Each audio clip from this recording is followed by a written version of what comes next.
A few days ago, when I was in bed, I looked up at him in the bathroom sink taking some pills. He got really angry and said, I see you looking at me. It's just Tylenol. You don't believe me? And with that, he threw the bottle of pills on the bed and they scattered all over.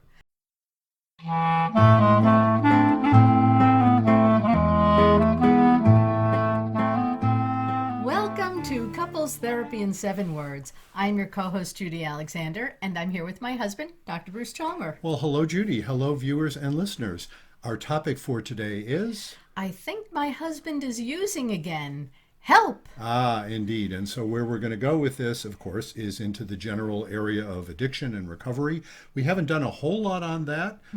It's not my specialty, as folks perhaps know, but, any therapist encounters this, whether it's their specialty or not. And of course, couples therapists encounter it in the context of couples work, and it is a very, very common situation. Right, and I don't have the experience dealing with it that you do, just because of my background, and Though I will defer to you. Well, that's nice. On most of this. Sure. Although I will Yeah. note, actually, in your career as an educator, Yes. you actually were dealing with it whether you knew it or not. And sometimes Yes, you probably that's true. did. I did know, yes, but not with the same one-on-one stuff Yeah, that you do. So exactly. Yeah. Yeah. And we had a user question that is prompting this, and also, but again, I was going to say, well, it's come up recently in my practice. User question, yes. A user. Yes. Okay. There we go. No, it was prompted by that, but I could say, it came up recently in my practice, but I could have said that statement anytime for the last 30 years Right. because it comes up every week in my Sure. practice. So we will be discussing that. But before we do, we've got some exciting new stuff. Let's talk about our website, ctn7.com, our relatively recently newly designed, beautiful website, in which you have access to all of our past episodes, and Right. you can send us suggestions and questions and things like that. And if you go to the shop tab, by golly, you can see our merch. And we are holding up, for those of you just listening to this, we are holding up our beautiful mugs in the 11 and 15 ounce sizes with the logo on one side and the inspiring message, be kind, don't panic, and have faith on the other. And we now have... Tote bags. Beautiful tote tote bags with, with the same logo on one side and the same 7-letter be kind, don't panic, and have faith on the other side. They're beautiful, lightweight, and sturdy. And for all your extra gifts this year. And who doesn't need a tote bag? Everybody needs tote bags. Always need more tote whether bags. it's groceries or carrying your gifts to friends. Exactly, or giving as a gift. Giving because as a it is gift. a lovely It is a gift to give to beautiful friends. gift. In fact, you can put some other gifts in there and then give them that as well, and it's just another gift. So we invite you to do that. We are recording this the couple of evenings before Hanukkah starts Right. and a couple of weeks before Christmas. And by golly, now's the time, folks. And if you order now, I think you might, I should have checked that out. I think if you order now from there, the folks who manufacture these products for us, I think they can still get it to you by Christmas. I can't guarantee that. But anyway, check it out. So we hope you'll do that. And also, and you have access to this from the CTN7 site, you'll also have access if you happen to go to brucechalmer.com, and that is... It's not about communication. Why everything you know about couples therapy is wrong. And I'm holding up the paperback version of this newly released book.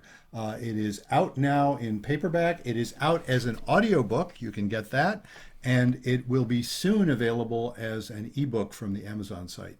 That release date, I believe, is January 14th or something like that. You can pre-order that now, however. Oh, wonderful. So you will have access to that from the ctn7.com site as well when you go to the books tab. Perfect. And you will see that's where that information is, as well as information about my previous book, Reigniting the Spark. That's right. So all those books are available in all 3 forms. Well, the soon to be on It's Not About Communication will be soon on The ebook in the soon. ebook. But the other one is available on ebook, which is very popular. Yeah. And the people like the audiobook. I did the recording like I did Yeah, for yeah, Reigniting yeah. the Spark, and that's a popular choice. So let's get into our topic. Yes, let's get into our topic. It is, I think my husband is using again, help. So let us talk a little bit about substance abuse and its effect on a marriage and a relationship. Yes, indeed. Which, it's hardly a an odd idea to say the effects of substance abuse on the individual, of course, but on all of their relationships is pretty profound. Sure. There's whole literatures, written about this. I'll tell you where I'm going to start from here, because I have my favorite ways of thinking about this stuff. It's really interesting to me when I'm working with folks who are dealing with substances, because broadly speaking, let's classify people in two different categories. Again, this is oversimplifying, but let's start from there. Okay. There are the folks who are in recovery. In other words, they have acknowledged in some time past they have had a substance problem. They've acknowledged it. They've entered the recovery community. And I say the recovery community because as soon as you say that, there's a whole language associated with that. Now, actually, there's a bunch of languages associated with that. But that concept of being in recovery implies if somebody is, let's say, an alcoholic, Right. even that term, an alcoholic, which, by the way, has no definition in the DSM, in the book of diagnoses of mental illnesses. There's no such thing as an alcoholic there. There's alcohol use disorder, and I'm probably not going to get all the terms exactly right because I haven't memorized it. But that idea of being an alcoholic is in a particular context, especially Alcoholics Anonymous, which I have tremendous respect for. I have to put in first here. I have worked with many, many hundreds of people over the years who have been. Many of them will say it has saved their life. Sure. And saved their relationships as well. And so I have great respect for AA. But that language of being an alcoholic is especially associated with AA, which is in turn the first of what is known as 12-step programs.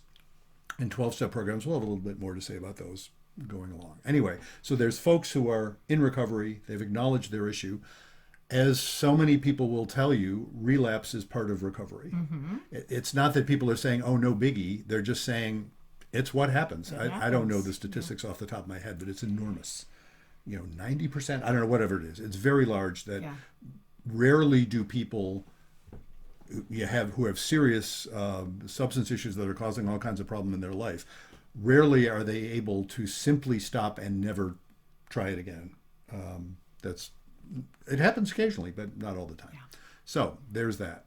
Then there are the folks who their partner, let's say, let's focus on couples here. Their partner says, you got a substance problem, and the person they're saying that to is saying, no, I don't think I do. Yeah, right. You got a problem with my drinking, but I don't have a drinking problem.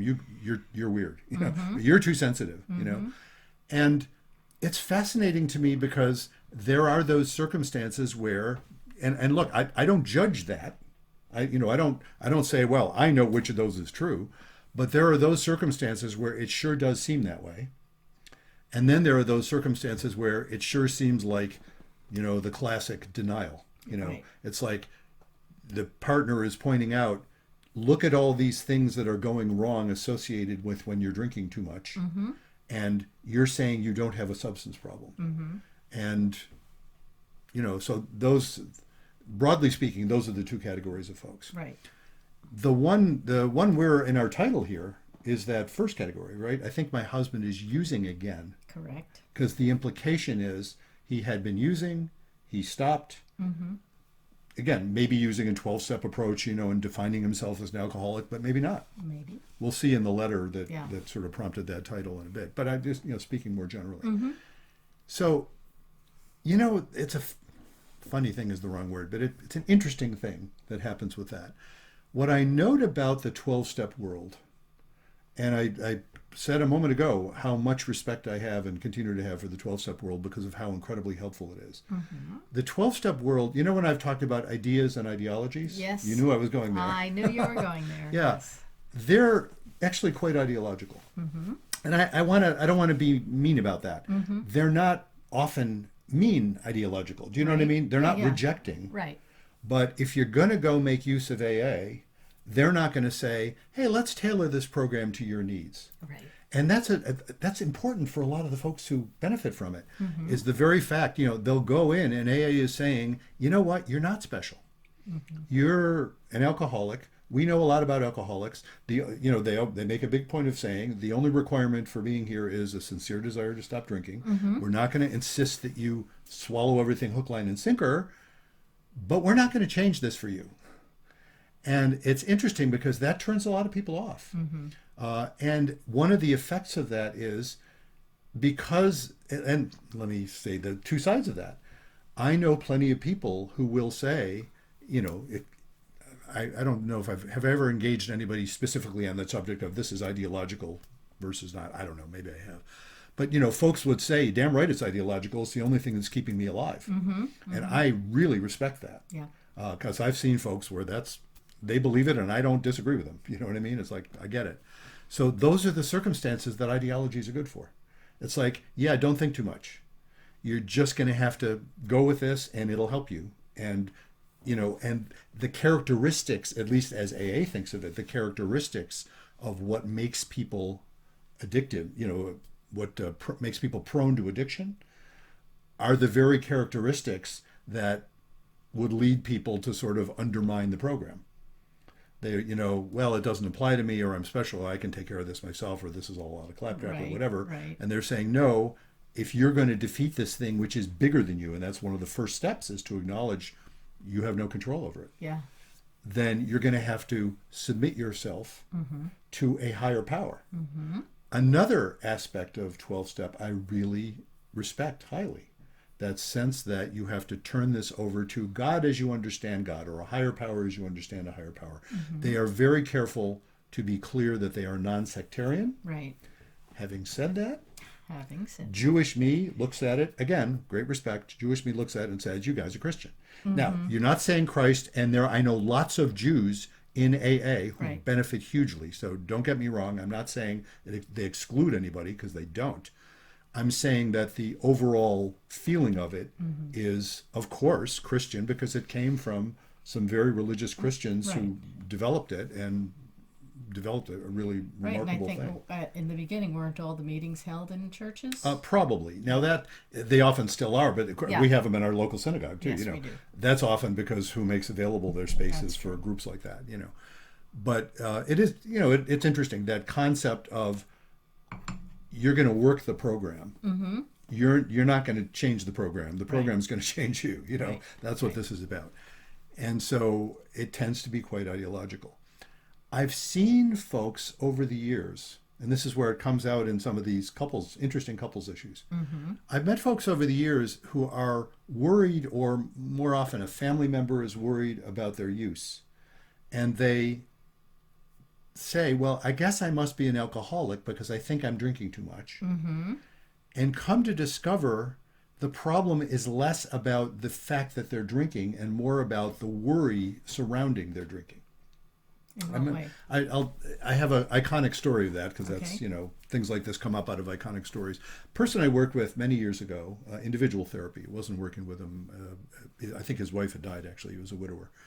And his daughter, and this is a guy in his early 70s, I believe, right around my age now. Somehow, back in those, 20 years ago. It seemed old. 20 years ago, he was a lot older, So anyway, adult daughter. Adult daughter. Right. And an adult daughter was worried about her father's drinking. And he was never, he didn't have a DWI. He didn't drive drunk. It wasn't a mean drunk. Do you know how some people can get that? Do.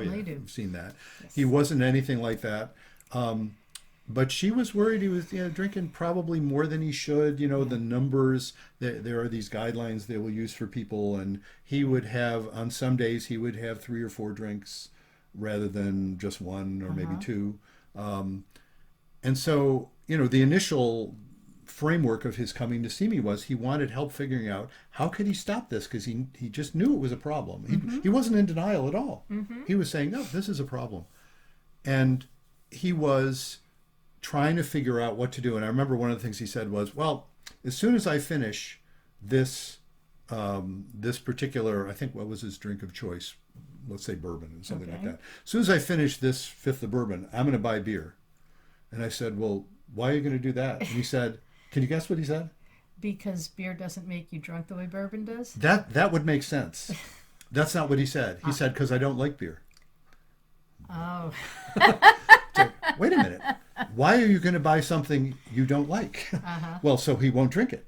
Okay. But he sort of was figuring out, well, then maybe, I think what he was thinking is maybe he would drink less of it because he doesn't really like it, but he'd still Right. have some alcohol. Right. You know, that sounds sort of like, uh-oh, when somebody says, I'll stop as soon as I use up something, Yeah. that means they don't want to stop. Yeah. Yeah. It's that simple, right?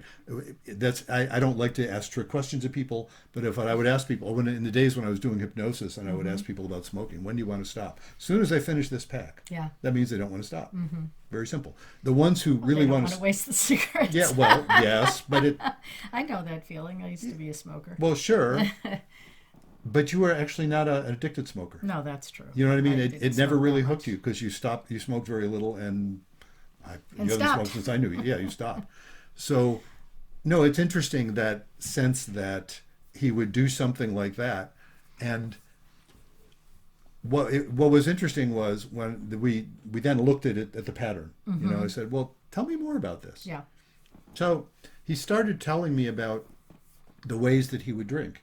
And he would say, well, of course, he said, like, of course, as if this would be true of anybody. Well, of course, if I'm going out that evening, like with my daughter or with friend, to dinner, I don't drink during the day. And I'll only have one or maybe two with dinner. Well, that's interesting. That doesn't sound like it's out of control. And then he said, yeah, but on those days when I know I'm not going out, I'll sit on the porch in the afternoon, like in the summer, Yeah. and I'll look out and I'll be sitting there with my bourbon and just really enjoying it, sipping it and enjoying it. And yeah, I may end up having, three or four over the course of the whole afternoon. And that's just too much, right? And the way he described it, frankly, and look, for those of you, you know this, but I drink a little. We joke about it. I am a cheap date.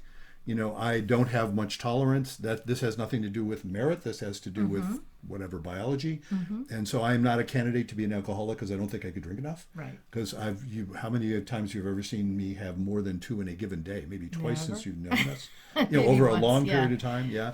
And I get very tipsy on one drink. I mean, it's sort of hilarious. So, but I'm hearing him describe this. It sounds absolutely beautiful. You could Does sound see nice. he's Sitting on doing the it because he porch. loves it. Yeah. And then he's doing it in ways that aren't dangerous. Now you could say, well, what if an emergency came up? Would he be, impaired? And he could get out of the house, and he wasn't responsible for young children or anything, anybody else really. So it was fascinating. So I remember saying to him, instead of buying beer because you don't like it, what if you just do what you want? And I'm not disagreeing, by the way, with your concern. I'm not saying it's ill-founded. I hear what you're saying. Your doctor is saying, yeah, that's too much. You could be Right. putting your liver at risk or whatever. Right.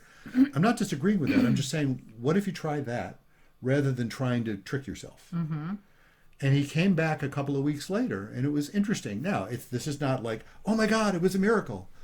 He said it was interesting. He wasn't drinking as much. Oh.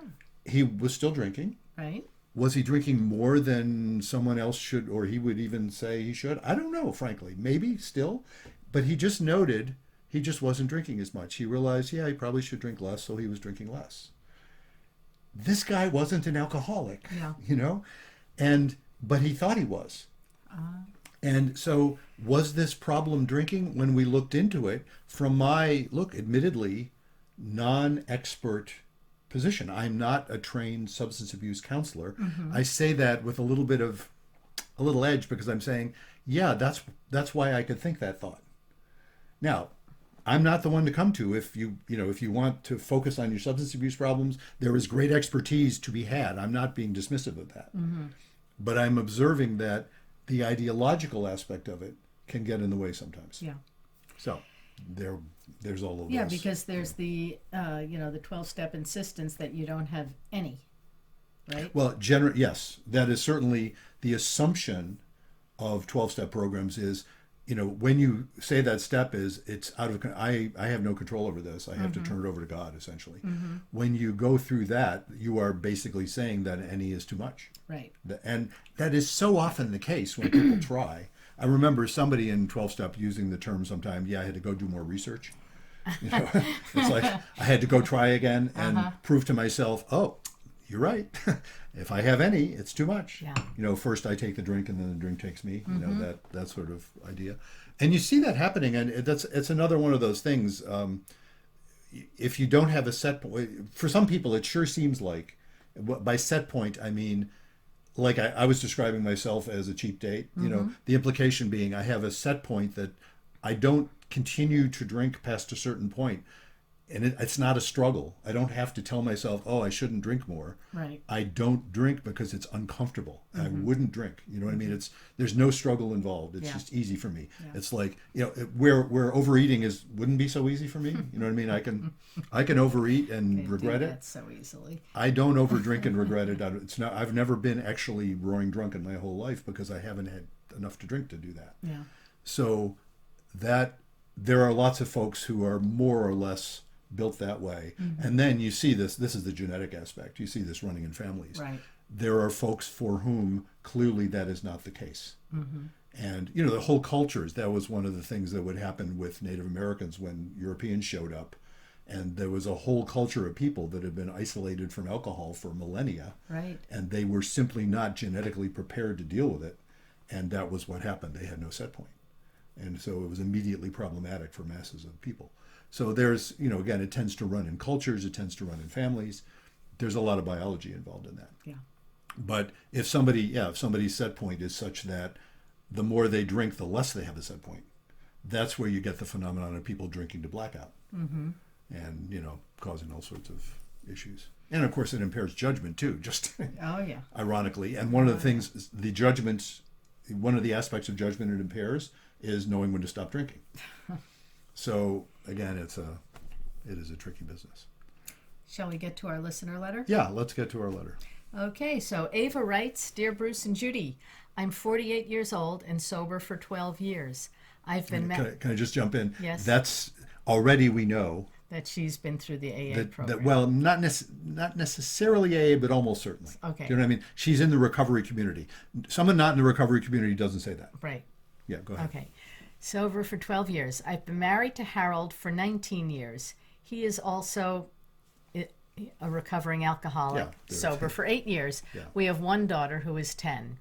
Harold had back surgery last year and he was given some painkillers when the Tylenol just wasn't helping. I know he's still in some pain, but I also suspect he's still using narcotics. I recognize the signs. A couple of weeks ago, I asked him about it, and he became really defensive and told me to stop interrogating him.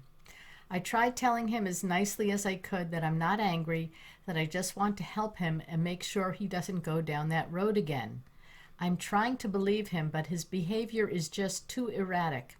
A few days ago, when I was in bed, I looked up at him in the bathroom sink taking some pills. He got really angry and said, I see you looking at me. It's just Tylenol. You don't believe me? And with that, he threw the bottle of pills on the bed and they scattered all over. I knew if I said anything, he'd get even madder, so I just turned over and tried to go to sleep. I haven't spoken to him since. So now we're talking a few days ago. Yeah. Haven't spoken to him since, and he isn't talking to me either, except to say, pass the salt or other such stuff. My daughter hasn't noticed anything yet, or at least hasn't said anything. I can't keep going on like this. I'm afraid anything I say will set him off. I can't do this again. I can't be with someone whose substance use, I can't be with someone whose substance use might compromise my own sobriety. I especially don't like his lying, and I'm 99% sure he is using. What should I do? Yeah, wow. That's a tough one. Yeah. I want to comment on a couple things she's saying there, which again, just sort of make it clear the context here. When she says, I can't be with someone whose substance use might compromise my own sobriety. Again, that is language out of the recovery community, which I so respect. You know, it's like, yeah, you know, because I have my shtick about ideas and ideologies. This is one where I have such respect for ideology. You know, it's like, yep, that's like a principle that people apply in a situation like this. Sure, and especially for two people who were alcoholics or users and are able to support each other through that process of staying sober. Yeah. And something else that she mentions toward the end, I especially don't like his lying. You know, the first time I heard this was from an addict, actually. I think he was using heroin. I don't, again, not being a drug counselor, I rarely am dealing, working with people who are actively using heroin. But this was somebody early in my career, actually, and he was depressed, and he was referred to me, and so I saw him a few times, 2 or 3 times. I don't think it was more than that. And at one point, he was saying, I just got to get into that new program at the university that, whatever it was. There was some new program happening 25 years ago. And then I can stop. And I said, with compassion, I said, it's interesting because I'm hearing you say that, and I believe you. And I'm also hearing another voice in you saying, the last thing I want to do is stop. And he looked at me and he said, yes, to his credit, because he could have been defensive. And I don't go challenging people's veracity, but I was getting that gut feeling and I wanted to share it.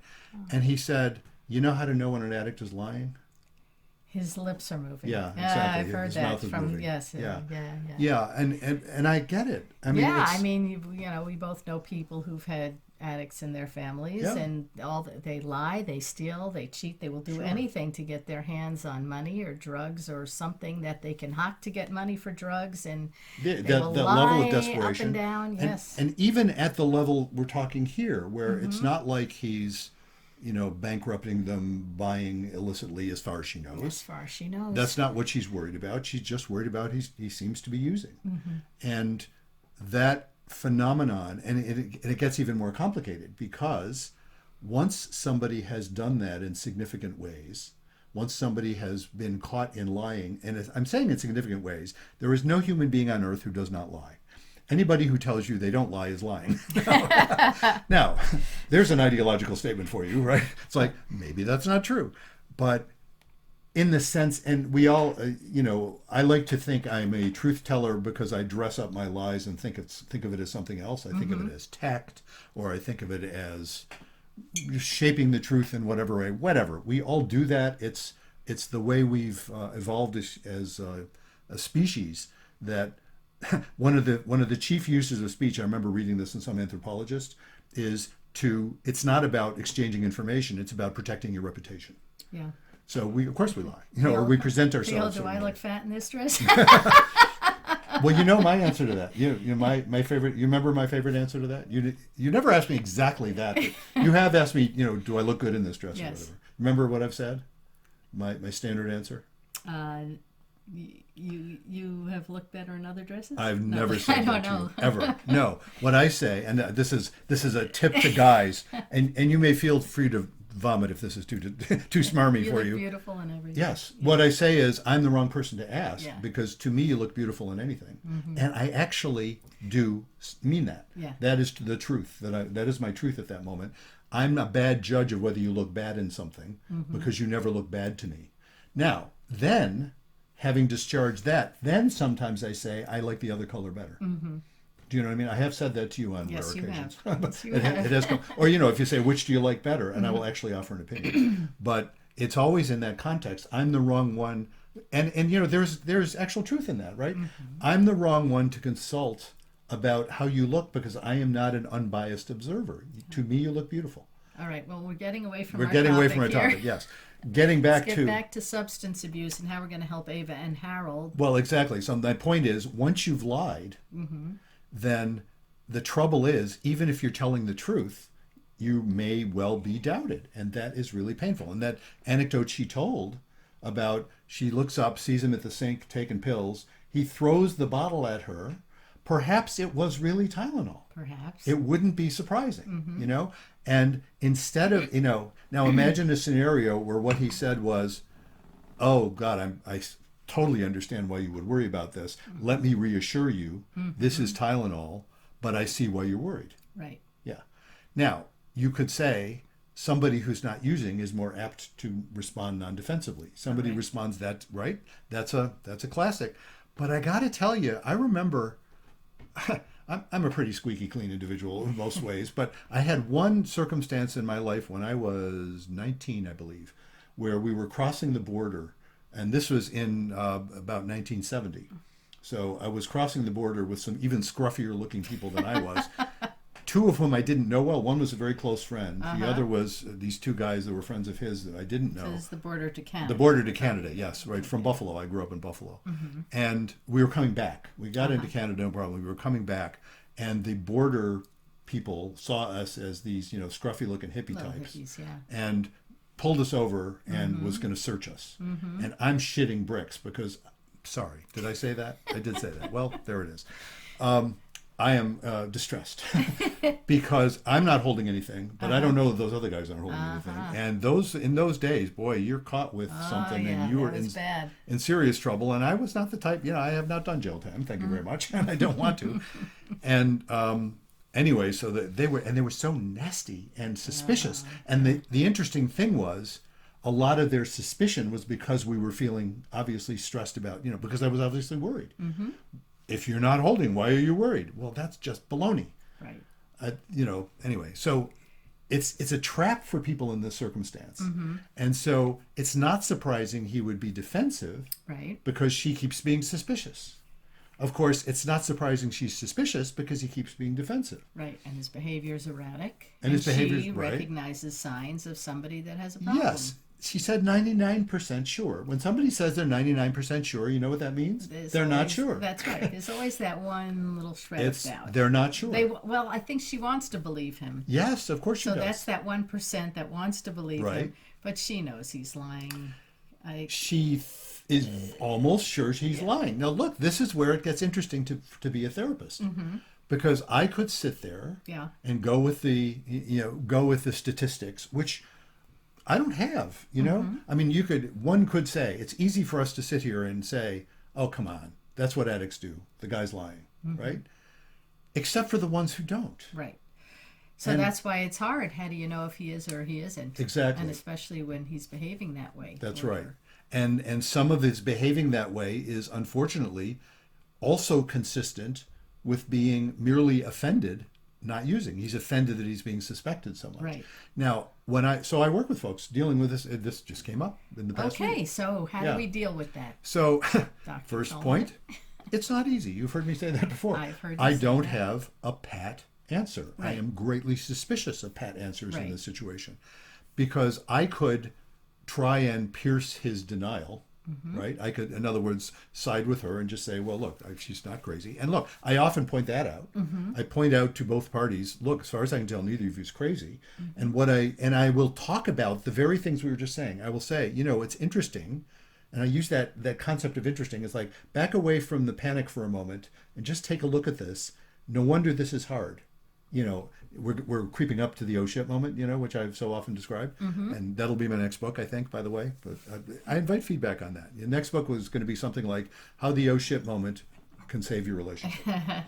But what I point out is, I say to him, essentially, you do realize, isn't it ironic? Because you're being offended at her suspicion, which totally is understandable. Who wants to be suspected, when you're not?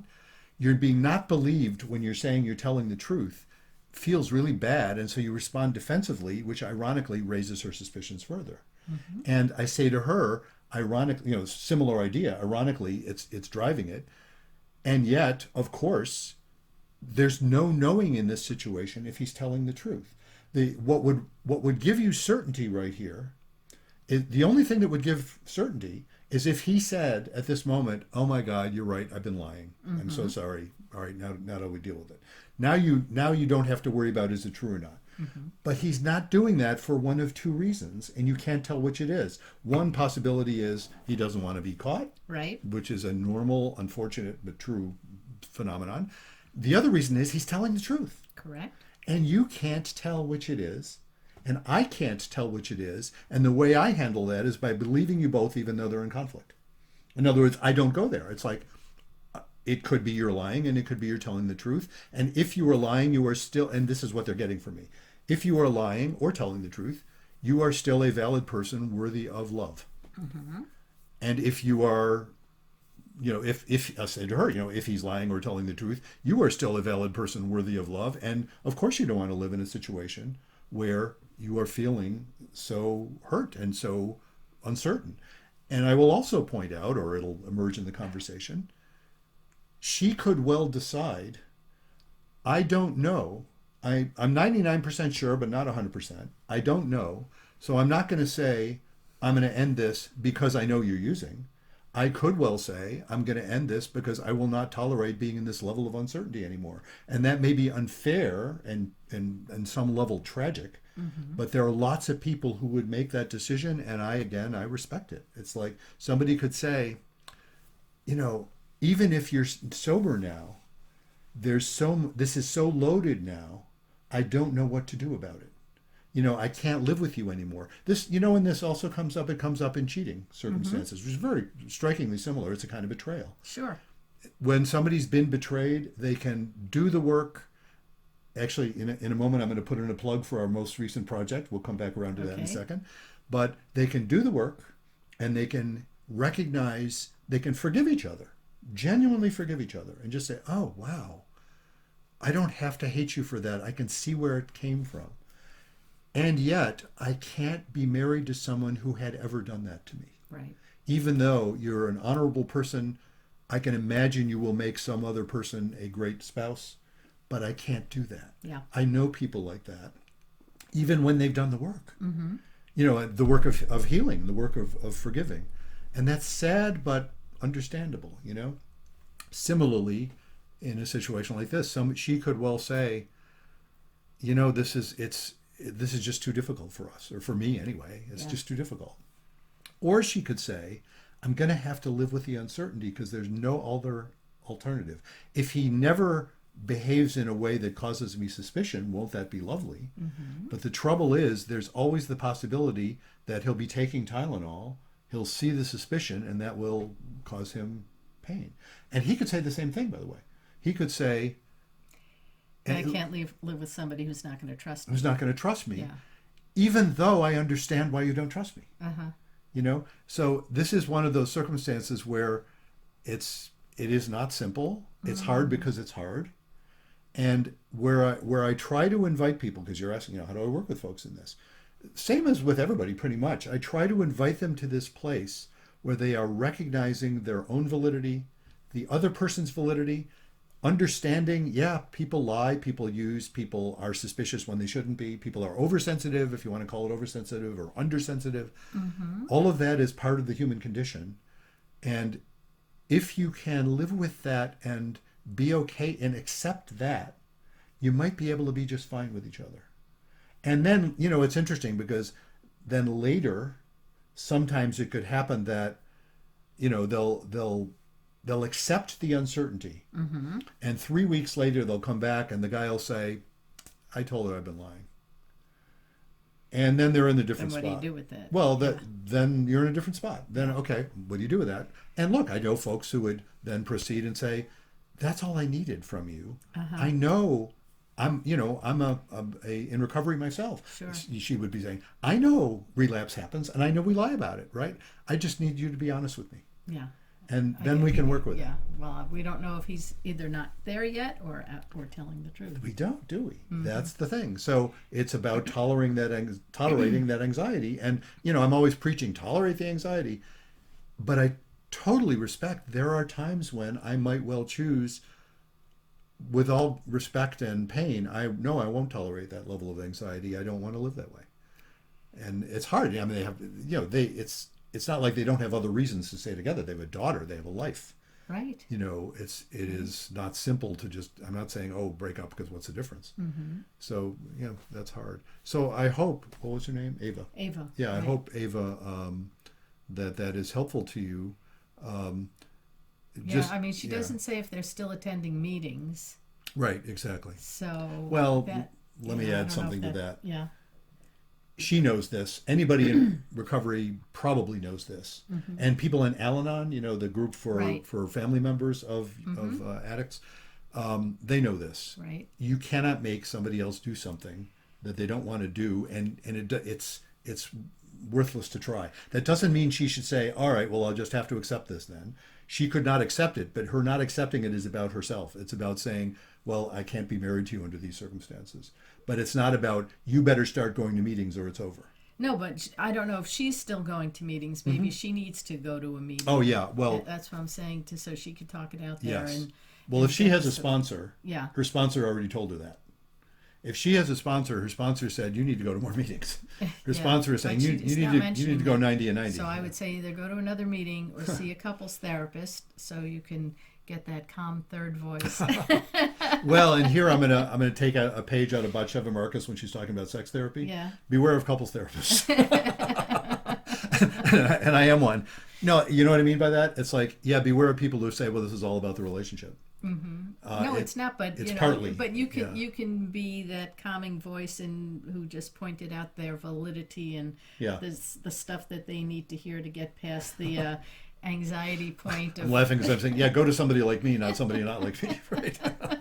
That's a little bit ridiculous, Well, but sometimes having that third party on the conversation can help give clarity. yeah, That's all yes, I'm indeed. saying. So we wish you and Harold well, Ava, and let us know how things turn out. Yeah.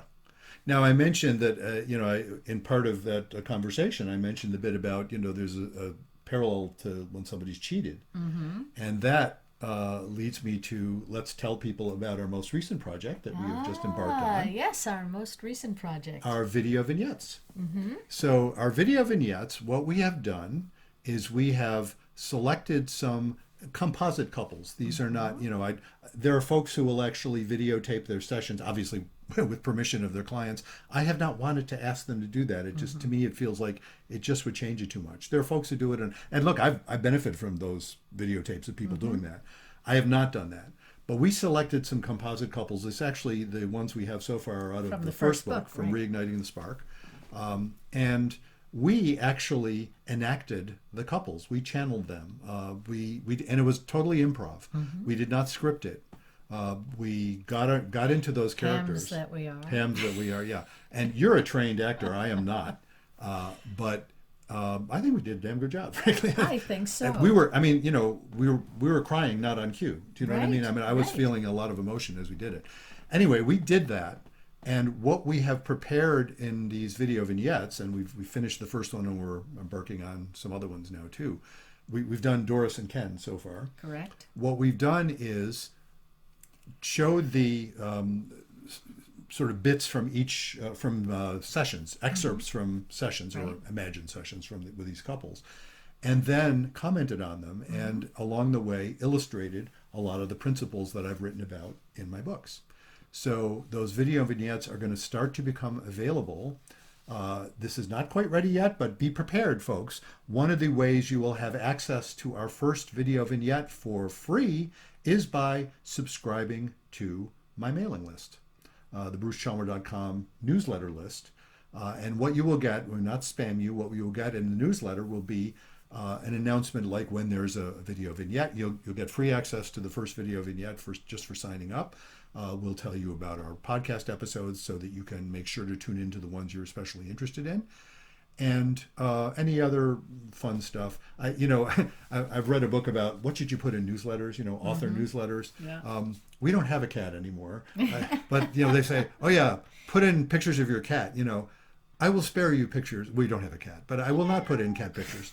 But we will put in, fun stuff about what's going on in our lives and invite you to share some of it in yours as well. So I think it'll be a fun newsletter, at least to try. Yeah, so go to brucechalmer.com. Is that where they go to sign up? You can do it from ctn7.com as well. Okay. You can sign up now. You won't get the premium you get now is not quite yet the video vignette because those aren't Okay. ready yet. But you will So get this is a sneak preview sneak of preview what of to the look video for. vignette. But you can sign up now. You can sign up right now on ctn7.com. You'll get a little pop-up that says sign up for our newsletter. We're offering a different premium now. I haven't changed it yet. It's my the video I did on how to get your reluctant guy to try therapy. Yes. That's a fun one too. That's a good one. So anyway, we'll be talking up our the newsletter that's coming up, and hope you look, you sign up for it, and then that gets you onto the list, and you can always unsubscribe if you don't like it, right? So you can do that. It's worth a What's try. not to like? What's not to like? That's right. And we will not, as usual, you won't get anything from anybody else. That's how that works. All right. So, well, let's, so Put in yes. another plug for our merch. Another plug for the merch. For the merch. You know our merch. And Mugs, t-shirts, tote bags, yeah, books. books. And the most recent book, which is It's not about communication. Why everything you know about couples therapy is wrong. available anywhere books are sold. And we hope you'll get a hold of that. And we would like you to rate and follow and like. all that stuff you do with the podcast itself. Yeah. And in terms of questions you might have, You can write to us on our website, ctn7.com. there's a button you can press to send us a suggestion or a question or anything you want to send us. It just will generate a email to Including us. if you would like to be a guest on the show. And as you have seen, if you're our followers, we've had a lot of neat guests. We've got some more lined up Yes, we in do. the future weeks. So until next time, Remember, be kind don't panic. and have faith.